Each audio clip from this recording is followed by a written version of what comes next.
Thank you very much for joining this podcast. This is a very special series started by Telecom Sector Skill Council. It is basically to introduce you to Telecom Legends. You all know that India since 94, 95 has progressed a lot. We are now respected and regarded as second largest country in the world with teledensity. We are the biggest user of data in the world today. So this progress has happened from a place where before 94, 95, even landline phones were very rare. In neighborhood, you'll find only very limited phones. And then there used to be PCOs. We used to go to the PCO to make the call. And from there, this telecom revolution happened. And under that revolution now, like everybody has got multiple phones, you have got multiple devices. So all this has happened because of some hard work, great work done by some of the leaders, legends who have helped to bring telecom to such a level. Next to IT now, telecom brings reputation and admiration world over for professionals. So in that series now today, I've got a very, very dear friend and most respected professional in telecom industry, Mr. Manoj Kohli. Mr. Manoj Kohli is, fortunately for me, is also my alumni from FMS Delhi. And also, the best thing is he's also set up with professionals. There was a time in late 70s, early 80s, DCM was almost like a IAS, Tata Management Services, TES, and DCM. Like so, I think he started his career in DCM. Then when telecom licenses were issued in 94, 95, he moves to Escort. And then from 2002 onwards, he was CEO of Airtel for a very, very long time, and then moved on to SoftBank. Great professional, but I think I'm not the right person to introduce him. I think it'll be very good to hear from Manoj, his journey. And through his journey, I think we'll all learn how to build careers. So, Manoj, welcome. And please address our podcast audience and just tell us about yourself. Thank you, Arvind. I'm so delighted to talk to you and talk to all my friends. I came from very humble beginnings and humble family, where values are more important than anything else. And I started my career 44 years back. As you rightly said, in DCM. I was management trainee and first placed in sugar, in Dorala Sugar, which is close to Meerut. And that's where I started my career. So my journey of 44 years spans from sugar to software, to SoftBank. And and so it is a huge variety of experiences, but very rich experiences. First 16 years in manufacturing, in sugar, in chemicals, in engineering in Calcutta and Hyderabad. Also had a exposure to manufacturing in US, in Europe, China, and Japan with Honda Motor. Because Honda Motor was one of our partners. And then, luckily, I came into telecom. So I was in telecom for about 20 years, out of which 5-6 years in Escorts, 15 years in Airtel in India, and then Airtel International. I looked after 20 countries outside India. And then last 8 years in SoftBank, in supporting unicorns and startups, basically on digital technology. So I've been actually blessed, Arvind. Firstly, I helped lay down a 3G, 4G network all over urban India and more than 5 lakh rural villages. And the same network is being used by so many apps which I am supporting, like Ola, Oyo, Flipkart, Meesho, FirstCry, Paytm, Delivery, Lenskart, and many, many more. So I'm really, God has been very kind that He's given me two opportunities. One, to build a network, and second, to use a network, you know. So it's been a very gratifying 44 years journey. I am definitely going to complete half a century in next few years. And so I made a new mission for next 10 years for myself, to support and then coach young entrepreneurs, young founders to build international businesses. So I am now doing that for about 25 founders in India and in US. I'm supporting them. Some of them have already become very large and their values are in billions of dollars. Some are small, but I'm helping them to scale up like I scaled up Airtel from 1 million to 400 million customers. So I'm doing the same for many, many of these young founders who really know the business, they know the technology, they know customers, but they don't know how to scale up in a systematic fashion.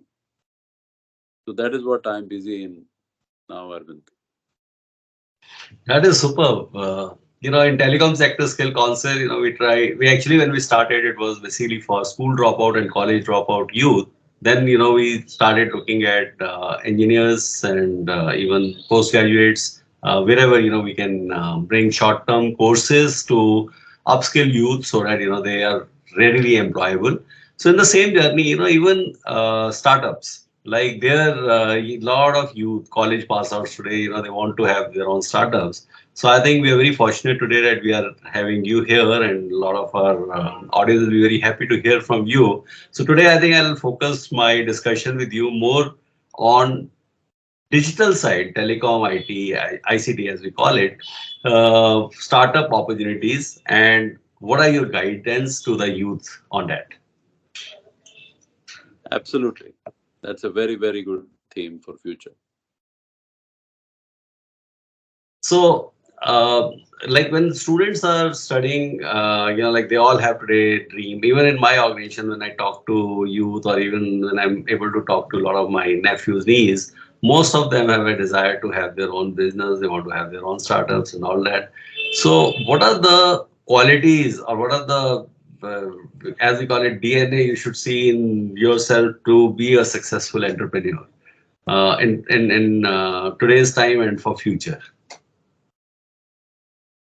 So, Arvind, that's a very important issue for India because next 10 years is going to be a golden decade for India. And luckily, we are at the right time and right space to achieve this dream. The best news for now, India, is not only that we are the fastest growing economy of the world, which is building a massive physical infrastructure and massive digital infrastructure also. But I think the best news is that the talent pipeline, both entrepreneurs and professionals, is the best in India. I have been to all countries in the world. I don't think the talent pipeline is so good, especially, Arvind, that talent which is coming from small towns and villages is extremely passionate, very hungry to succeed, technology oriented, knows the consumer pain very, very well, and understands how solutions can be built. And I feel that so the DNA of the entrepreneur, as you asked, has to be first and foremost of hunger. जिसको हिंदी में कहते हैं भूख. भूख बहुत सारी होनी चाहिए. Because I feel that the hunger in the Western world has come down to a large extent. But the hunger in India and youth of India is very, very high. The second thing is that technology is the biggest driver of success today. And luckily for India, the technology massification, just like we had, as you gave figures of telecom, as you gave figures of data usage being highest in India, the massification of technology, especially digital technology. Now I'm seeing robotics, I'm seeing drones, I'm seeing so many technologies being massified because of our scale.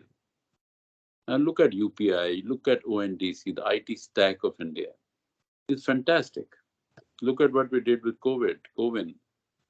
I mean, fantastic work being done. So technology massification is well accepted by Indian consumer. Indian consumer trusts, especially during the COVID times, trusts a financial transaction. So there are billions and billions of financial transactions happening every day. And you'll be surprised to know, Arvind, that two-thirds of GPay transactions in India are in rural India. So even the international experts are a bit surprised that how fast the rural consumer of India has picked up the digital service. And not only picked up, has trust in digital service. Because I think the security and safety is very high. So I believe technology is number two. So for founder to understand how he has to build the business, technology is the foundation. The third thing is the right kind of business model. He has to build a business model which is unique, which is affordable, which is profitable. And you would know the Airtel business model which we built was a unique business model in the world of telecom. Nobody knew how to do outsourcing, etc., which Airtel led, whether to Ericsson, Nokia, IBM, BPOs, big BPOs, our tower company, our distribution outsourcing to all the franchisees and distributors. So just like that, we crafted a new business model which was very low cost and highly profitable, even at low tariffs. Just like that, the founders have to build and shape a business model which is extremely affordable and profitable. The next issue is that also these founders have to build a partner ecosystem, because alone as a small company, they can't succeed and build a big business. So they need some very good quality partners around them who will support the scale up and growth of the company. And last but not the least, they need funding, large funding at the right time. But overall, they'll have to bring in an extremely professional team to support, because as founder you can do up to a point, but beyond a point you need to professionalize the business and bring a high quality, high performance team to assist the founder. So these are 5-6 key qualities or key success factors of an entrepreneur.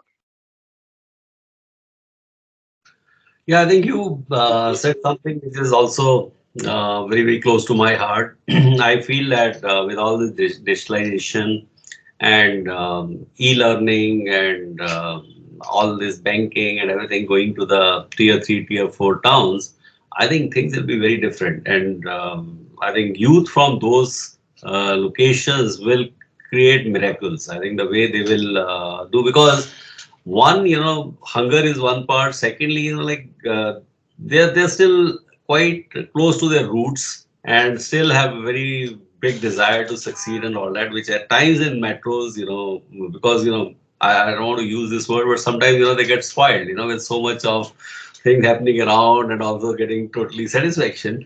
So definitely, I think that is something which is going to happen. And that is the reason, like we are working so hard to work with these youth and taking a lot of e-learning opportunities for them so that they come up very fast. It's a big, big population, and we are training them. Now, Manoj, you have been watching, rather, I'll say not watching is not the right word. I think you have been into it for a very, very long time. When India's decided about 5G, I think we took a call that, like we should use indigenous technology, and Geo made some announcement, did some work around that. And then that itself was looking something big. And then, last week, PM announced that, 6G vision paper, and then they say that there will be a test bed, and, 6G technology will not only be making for our own use, I think we'll be supplying to the world. So what's your view on that? Is it a big for dream, something which looks realistic, or it is like something which is still a dream? What is your view on that? No, Arvind, fundamentally, finally, India has come back to where India deserves to be. I think last 1,000 years, I'll say India has struggled to be what it is. I think India used to be the thought leader of the world.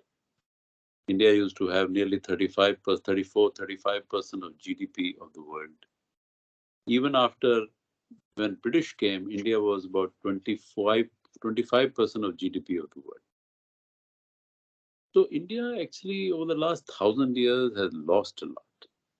And most importantly, India has lost leadership, mental leadership, educational leadership,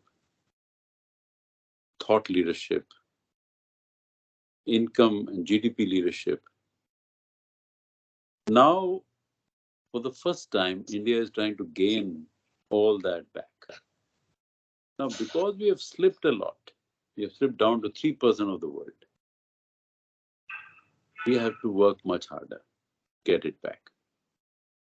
It's not easy that from 3 trillion we go to 6 trillion, and from 6 trillion we go 5 trillion, we go to 10 trillion. It will not be easy. India will need to take huge amount of initiative and a lot of hard work of our people, especially youngsters, lots of technology focus, because the geopolitics is for a change favoring India.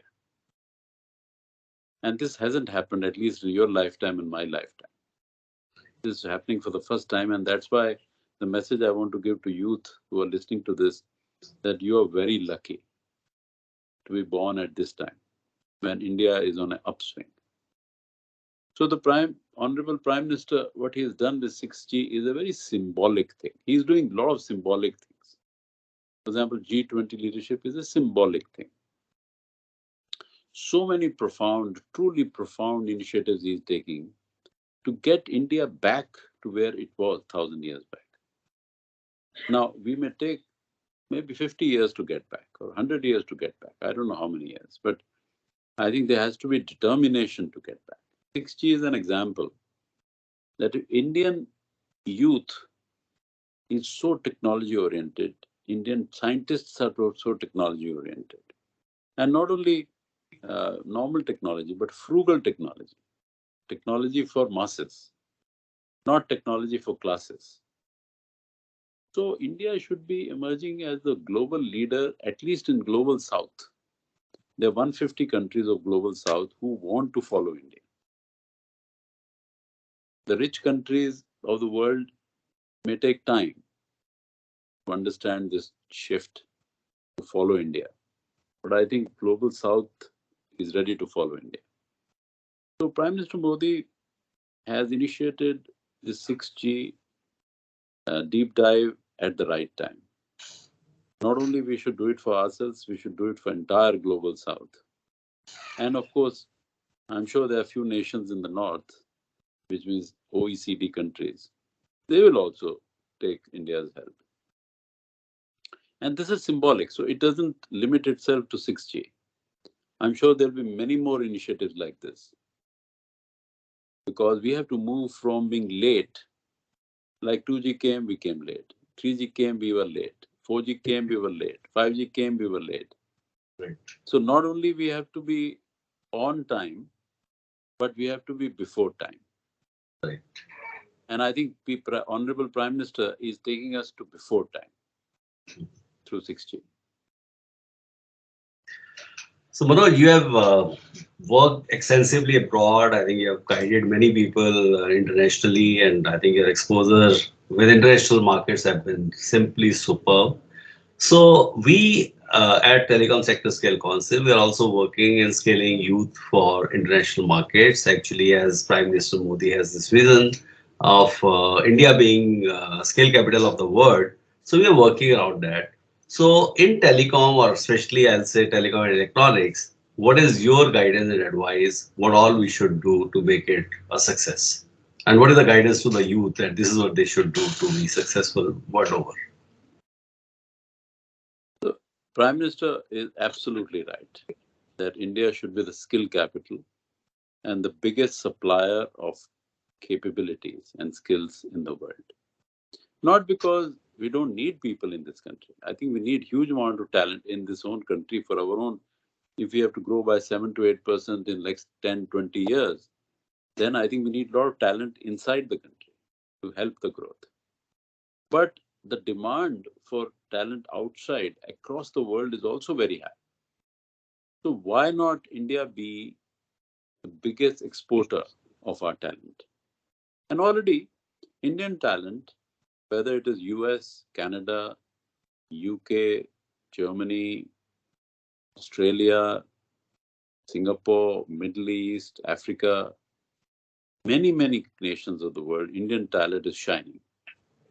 And not only holding very important positions, but holding many CEO positions of trillion-dollar companies, and especially in technology areas.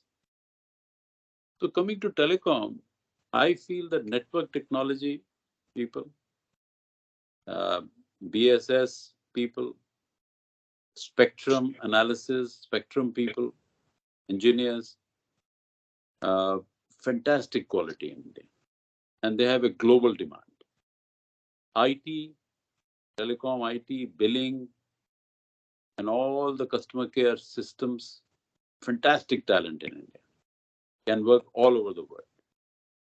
Third, when we talk of call centers, BPOs, again, fantastic talent. I think India can be the biggest BPO and already very big, but can be much bigger in the coming years. Again, talent from India. Next is marketing and sales talent. So branding, marketing analysis, sales distribution talent, fantastic. I think best quality. Then finance talent. Let me tell you, I mean, I can give you example of Airtel.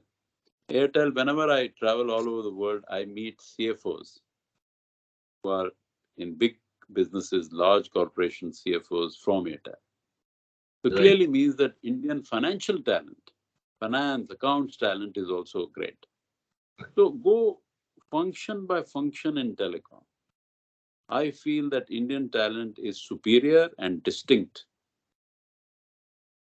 compared to many other parts of the world. So I think the demand will be huge. My request to young engineers, young accountants, chartered accountants, cost accountants, etc., will be go to telecom, get trained in India, work anywhere else in the world. You are global. Good. Thank you. I think it'll be really very encouraging words for all. And I think they're all inspiring for great careers in coming years. So, now, Manoj, I think we'll move to now rapid fire, some questions just to know more about you in a very interesting way. So, you have 44 years, very good career. I think most demanding positions you have held. So, how did you manage work-life balance? I don't understand this word because I feel my work is my hobby. If you treat work as hobby and if you enjoy your work, firstly you never get tired.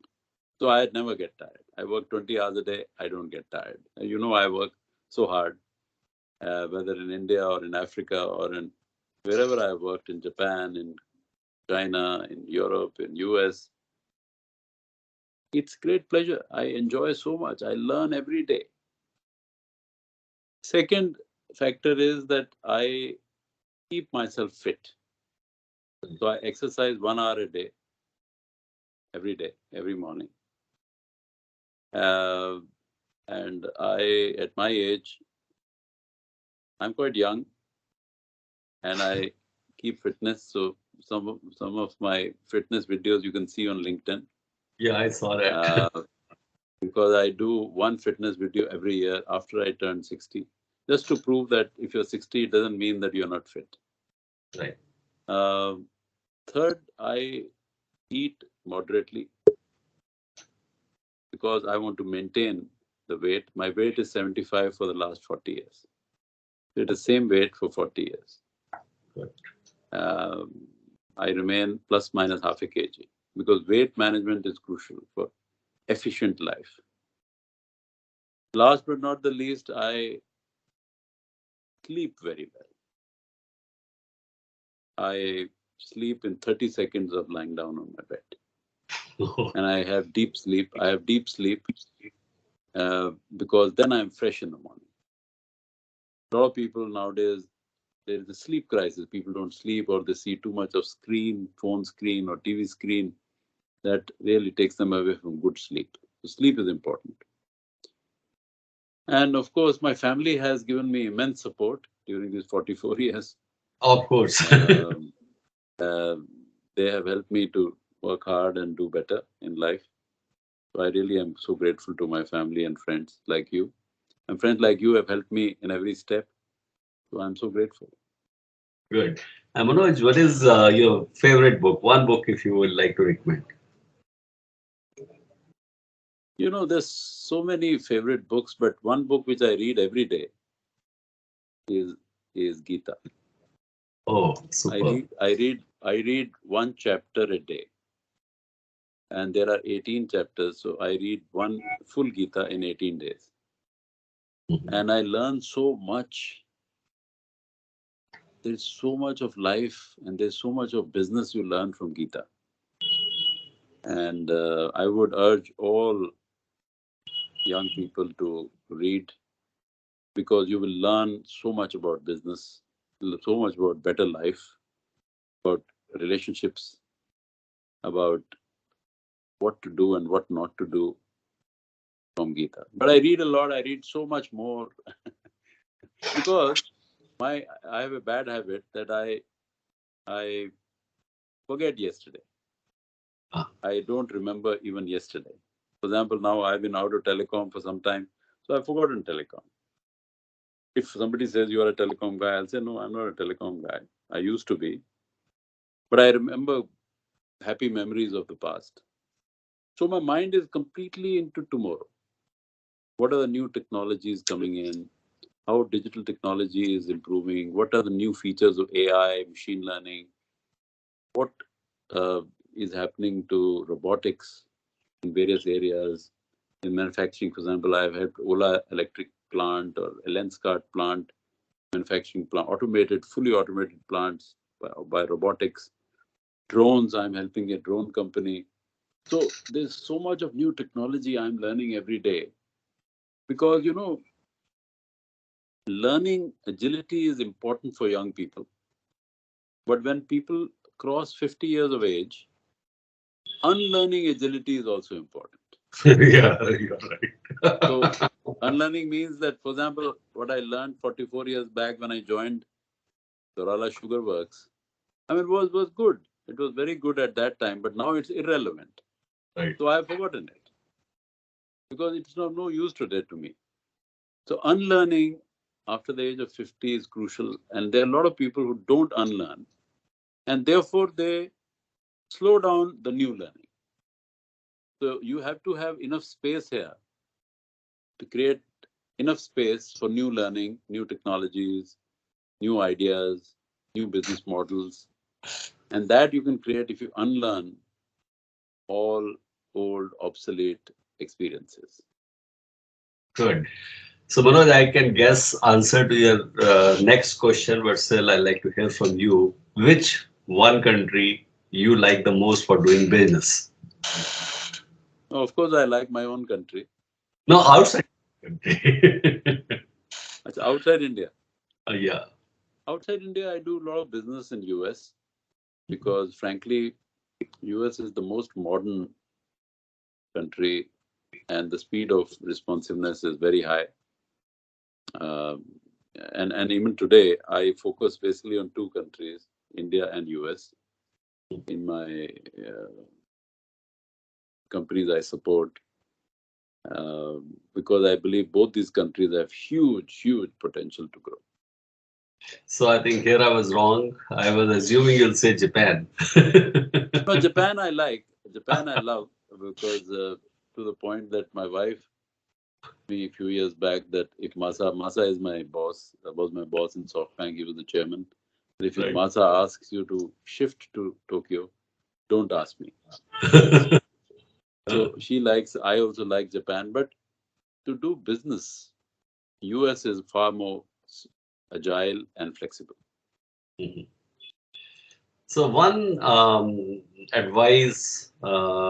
single advice for career building you like to give to the youth.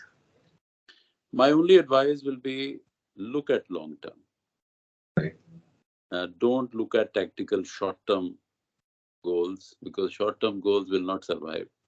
Career is a marathon, which could be 3, 4, 5 decades. Career is not a sprint of 1 year, 2 years. If you try to run like a sprint, you will lose it. So Right. think of long term, think of a marathon, think of long term competence building, capabilities, skills, which will take you up and up, take your career up and up sustainably. Because you have to really grow over 30, 40, 50 years. It's not about 1 or 2 years. So my request to all the youngsters is keep on learning because you need to become a domain expert in something within the first 10 years. Let's say from 20, like I started my career at 20 to 30, you have to become an expert in one thing so that people look at you as a domain expert.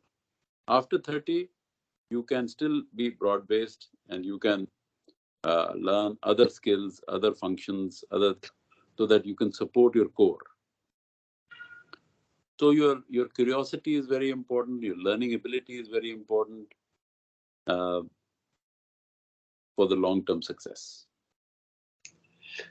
Good. And last, for my colleagues at Telecom Sector Skill Council, what will be your advice? What all we should do to do better for scaling of youth? No, I think Arvind, you and your team have a fantastic, uh, an exciting role and great responsibility because India should be the biggest supplier of telecom talent across the world. And I think you can really catalyze it. You can build it. I'll be very delighted to support you in this process because I I have a dream that Indian talent should be monopolizing global telecom all over the world. Because not because I'm an Indian, but because I think Indian talent is fantastic in terms of technology, in terms of learning, in terms of various functions. For example, Indian branding. When look at branding of telecom companies, mobile companies, look at branding of Airtel, look at branding of new digital startups. Fantastic branding. I don't think any country in the world has done such a creative branding. So I'm just giving one example how Indian talent is not only good at technology functions, but also in many marketing, sales, branding, finance and accounts, supply chain. Fantastic talent. So I'll be delighted to support you because I think you can be the biggest success of Indian talent in the world. Thank you, Manoj. I think it was really very, very highly motivating word. I'll say that for all category of people, people living in tier 3, tier 4 towns, also to startups, including even TSSC. I think all are very, very motivating word, and I'm sure that our listener will be enjoying, and will definitely be taking a lot of support from you for building our initiative on skilling the youth. Thank you very much, Manoj. Thanks a lot. Thank you, Arvind. All the best. Thank you. Bye. Bye.